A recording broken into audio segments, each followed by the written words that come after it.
ونصلي على رسوله الكريم أما بعد أعوذ بالله من الشيطان الرجيم بسم الله الرحمن الرحيم ألا إن أولياء الله لا خوف عليهم ولا هم يحزنون قال النبي صلى الله عليه وسلم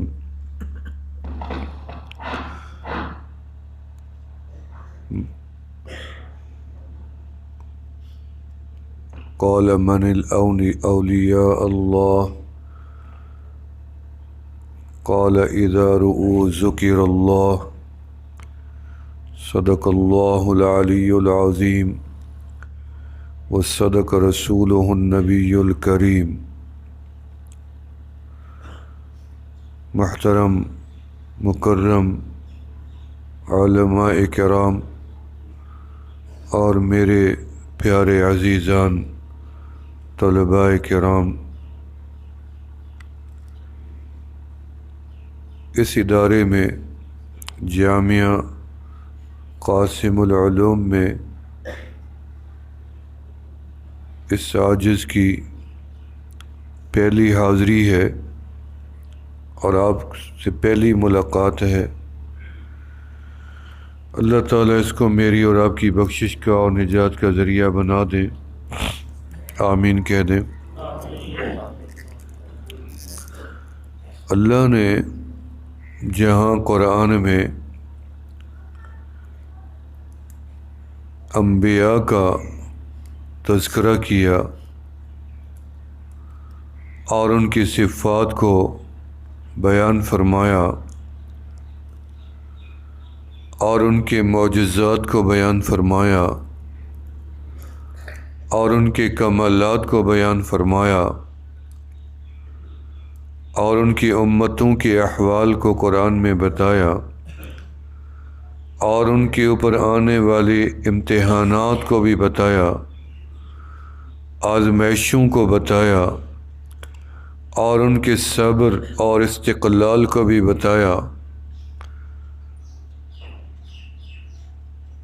اور ان کی عبادات کا تذکرہ بھی کیا، کسی کے صبر کا، کسی کے حلم کا، کسی کے تقوی کا، کسی کے عشق کا اللہ نے قرآن میں انبیاء کا بتایا۔ پھر اللہ نے خود ہی قرآن میں انبیاء کے بعد ایک درجہ بندی مسلمانوں کی وضع کر دی، قائم فرما دی۔ اس درجہ بندی میں جو لوگ بھی آئیں گے وہ سارے ولی ہوتے،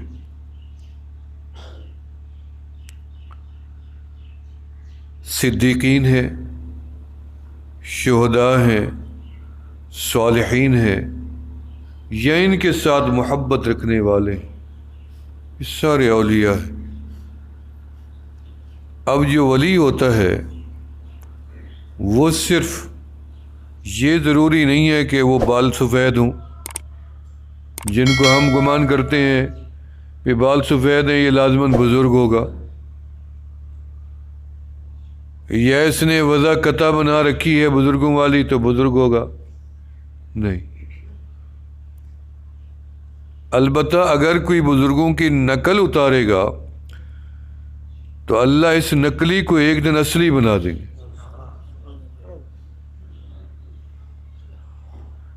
موسیٰ علیہ السلام کے زمانے میں ایک بندہ ان کی نقل اتارتا تھا آواز کی، اس کی آواز موسیٰ کلیم اللہ علیہ السلام کی آواز سے ملتی تھی۔ اللہ نے نظر کرم ڈال کے بخشا تو فرشتوں نے پوچھا اللہ اس کے تو اور گناہ تھے، کیونکہ گناہ کی توبہ کی گنجائش نہیں ہوتی تھی، گناہ کی سزاؤں کا پہلے تعین تھا پہلی امتوں میں، کہ اگر وہ بندہ سزا دنیا میں بھگت لے تو قیامت کے دن جنت میں اگر اس نے سزا نہ بھگتی تو وہ پھر جہنم میں جائے گا، اتنی دیر جلے گا۔ یہ تو اس امت کے اوپر اللہ نے کرم ڈالا کی نظر ڈالی کہ یہ امت ایک گناہ نہیں، ہزار نہیں، لاکھوں کروڑوں گناہ، ان گنت گناہ کر کے بھول جائے، کر کے گناہ بھول جائے، پھر جو ایک نیکی کرے گا امتی میرے آقا علیہ السلام کا، اللہ سارے گناہ اس نیکی کے بدلے میں معاف کر دیتے۔ توبہ تو الگ چیز ہے، میں آپ کے لیے کروں الگ ہے، آپ میرے لیے کریں الگ ہے، میں ماں باپ کے لیے کروں وہ الگ درجہ ہے، اور ماں باپ میرے لیے کریں الگ ہے۔ بندے کی نیکی سے اللہ نے ایسا سسٹم بنا دیا کہ نیک ان الحسنات یذہبن السیئات۔ نبی علیہ السلام کے پاس ایک صحابی رسول آئے، یا رسول اللہ میں بڑا گناہ گار ہوں۔ آپ نے فرمایا بیٹھ جاؤ۔ پھر کھڑے ہوئے، یا رسول اللہ میں بڑا گناہ گار ہوں۔ آپ نے فرمایا بیٹھ جاؤ۔ پھر تیسری نے فرمایا بیٹھ جاؤ۔ پھر آپ نے نماز پڑھائی۔ نماز کے بعد آپ کھڑے ہوئے، وہ کدھر ہے میرا صحابی؟ جب بھی بتا رہے تھے وہ کھڑے ہوئے، لبیک و سعدیک یا رسول اللہ، میں ہوں وہ گناہ گار۔ آپ نے فرمایا تو گناہ گار رہا ہی نہیں ہے۔ کیسے کملی والا، تو نے نماز نہیں پڑھی؟ یا رسول اللہ وہ تو میں نے پڑھی ہے۔ فرمایا جس نے نماز پڑھ لی وہ گناہ گار نہیں رہتا، گناہ سارے ختم ہو جاتے۔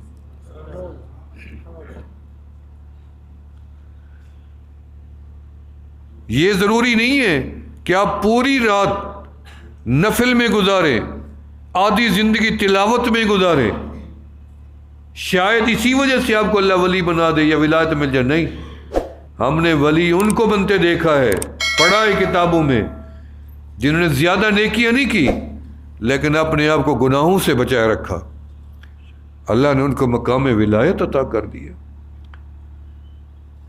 آخر کوئی درجہ تو ہے۔ نبی علیہ السلام کے سارے غلام ولی تھے، نبی نہیں تھے۔ ابو بکر سب سے بڑے ولی، ولیوں کے سردار تھے۔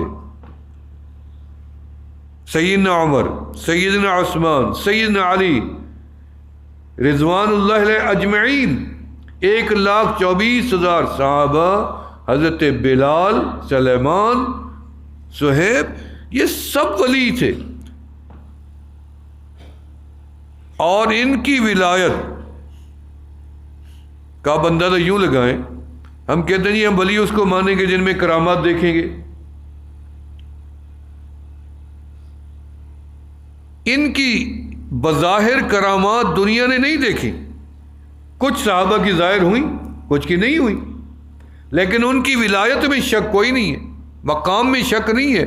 کسی سے کرامت کا ظاہر ہونا بھی دلیل نہیں ہے کہ یہ ولی ہے، اور نہ ہونا یہ بھی نہیں ہے کہ یہ ولی نہیں ہے۔ صحابہ سارے ولی تھے۔ سیدنا عمر رضی اللہ عنہ کی ولایت ایسی تھی کہ آپ نے یا ساریۃ الجبل کہا، آواز وہاں پہنچ گئی۔ آپ نے قدم مارا، مدینے کی دھرتی پہ زلزلہ تھم گیا۔